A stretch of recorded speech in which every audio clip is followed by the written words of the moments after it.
Assalamualaikum warahmatullahi wabarakatuh. We are from Group 9 and today we will be presenting on Shariah governance in development financial institutions in Malaysia. Okay, our group consists of me, Wardah Basrahani, who will be presenting on the introduction and background, as well as research objective. Nur and Shaira will present research methods and our findings in Shariah governance in DFIs. Next, Aina Rashidah will proceed with the findings, which is on challenges faced by DFIs in implementing the Shariah governance, and Sharifah Sophia will talk about the impacts of Shariah governance to the institutions.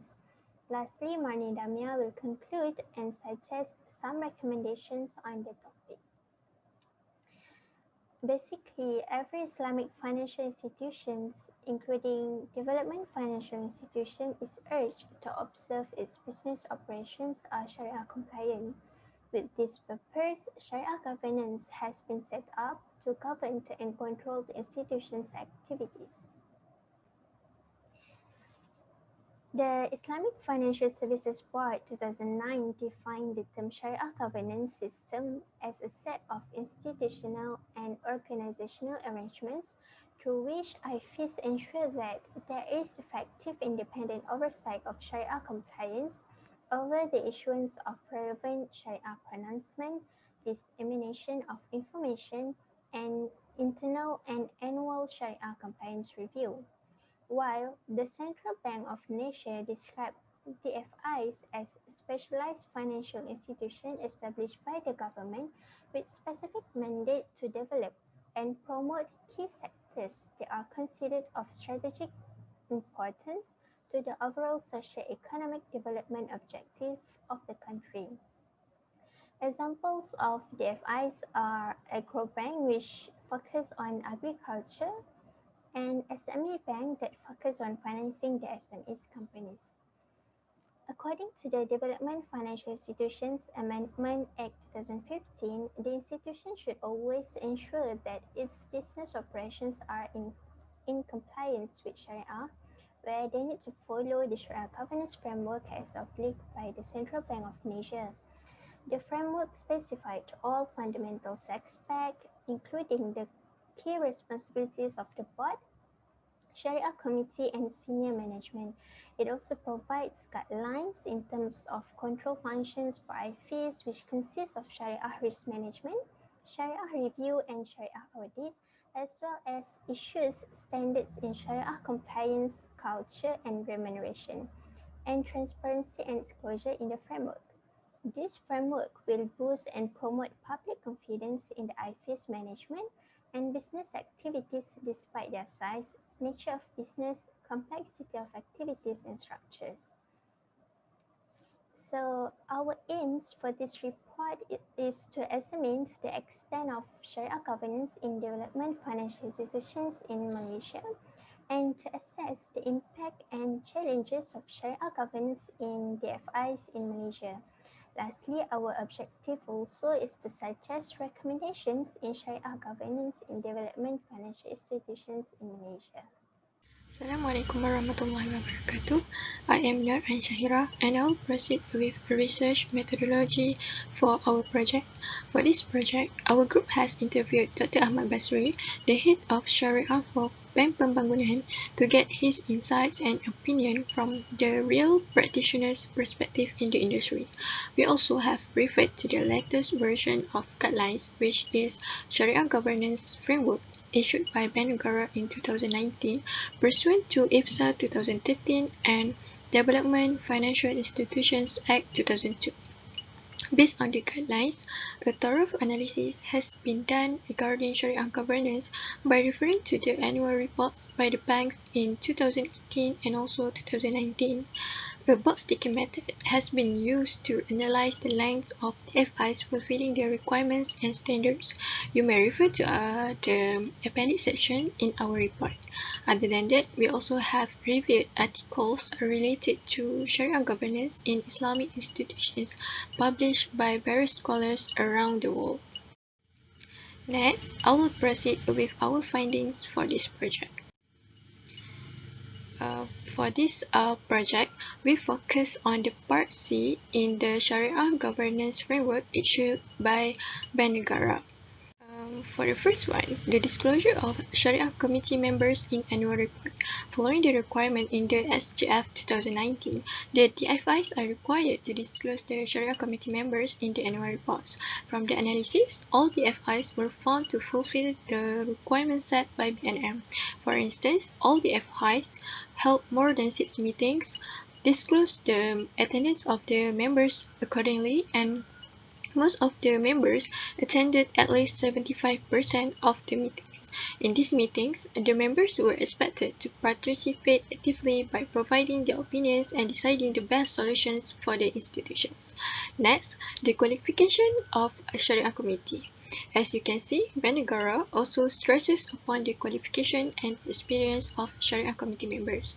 Based on Standard 12.1 and Standard 13.3, an institution shall appoint a member that fulfills certain requirements, such as the person must be a Muslim, uh, and the person must be a Sharia qualified person or an expert who has relevant skills, knowledge, and experience to be in the committee.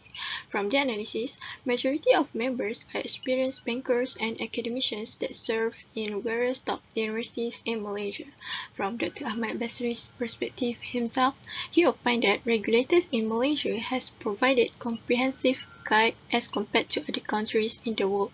Thus, he hoped that more scholars and experts will be in the industry to strengthen the Islamic institution, whether in banking and other sectors such as zakat, takaful, and waqf. Thus, I will pass the floor to my friend for the next section. Thank you. Assalamualaikum warahmatullahi wabarakatuh. My name is Aina Rashidah. Okay, I would like to explain on the challenges in Sharia governance. The first issue that may arise which could be a major challenge as a Sharia committee members, as said in the interview session by Dr. Ahmad Basri. He said that the first issue is that the changing from the conventional bank to the full-fledged Islamic bank. This is because they might have incurred more time for the planning, implementation, and control aside from the money invested in the changing period. So the second issue is that another challenge as the Sharia committee members is that the Sharia committee members are not totally free to give opinion, where they are not allowed to beyond the decision of Sharia Advisory Council (SAC) and Bank Negara Malaysia, which is BNM. For example, IBRA, or what we call rebates for sales-based financing, has different opinion for BNM and SSC, where BNM is a bit strict while SAC a bit flexible toward the banking sectors to give IBRA to customer, where we need to follow the requirement by Bank Negara Malaysia. Hence, this show that we can follow the strictness of SAC. But however, there is no flexibility on the rules provided by the Bank Negara Malaysia. The third issue is that the conflict of the interests of members due to paid by the bank. This is worrisome issue by the Sharia committee's members toward the public.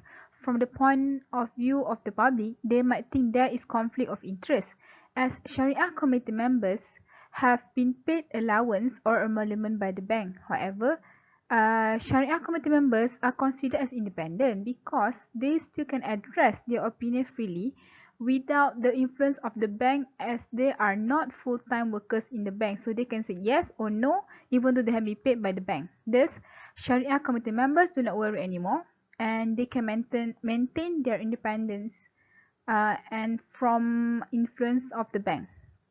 The last issue is that another challenge that need to be borne by Sharia committees members is the extra effort needed to learn and implement and knowledge they learn in the real life. For example, they know the basic murabaha and mudarabah contract. However, when engaged in the real life, it could be different with current practice.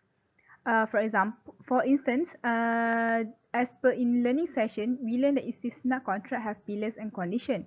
But when in the industry, there is no longer as per book, where there is a parallel istisna with what we call istisna muazzi, which means they must have bank as intermediary in the project between the owner and contractors.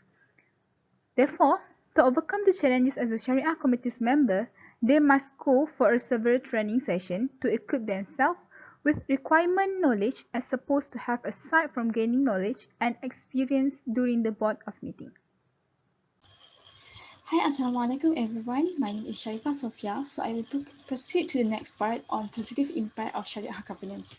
First, Shariah governance will help to standardize the practice of the practice, where, according to Dr. Ahmad Basri, it will help to smoothen the decision-making process because they will have a framework to follow. This is because Sharia principle did not specify or give details on how to conduct decision making or make in the finance industry. Next, Sharia governance will help to ensure the transparency, where it will instill stakeholders' confidence. This will bring positive impact on financial performance of the bank.